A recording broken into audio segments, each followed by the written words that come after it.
ఆడి అలా మ్యాచ్ ని పూర్తి చేసినట్టే ఇక్కడ ప్రస్తుతానికి కనపడుతుంది. అదిగోని కింగ్ వచ్చాడు, సిద్ధేష్ ని తానే స్వయంగా అభినందించడానికి వచ్చాడు. ఎందుకంటే తన నుంచి ఒక అద్భుతమైన హాఫ్ సెంచరీ, మరి సిక్సర్ తో మ్యాచ్ ని పూర్తి చేస్తే సిద్ధేష్ శర్మ ఏమన్నా ఉంటుందా కిక్ ఉంటుంది చేయగలరా? ఇక్కడ ఆగిల్ వదని ముసుగులు ముసుగులు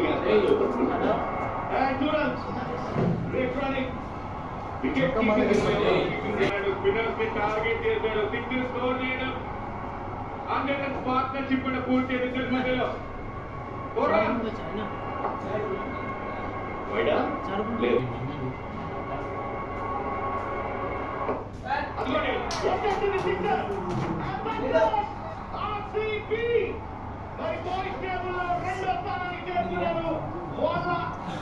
హిస్టరీలోనే హైయెస్ట్ నెంబర్ ఆఫ్ రన్స్ చేర్చేస్తారు ఈరోజు.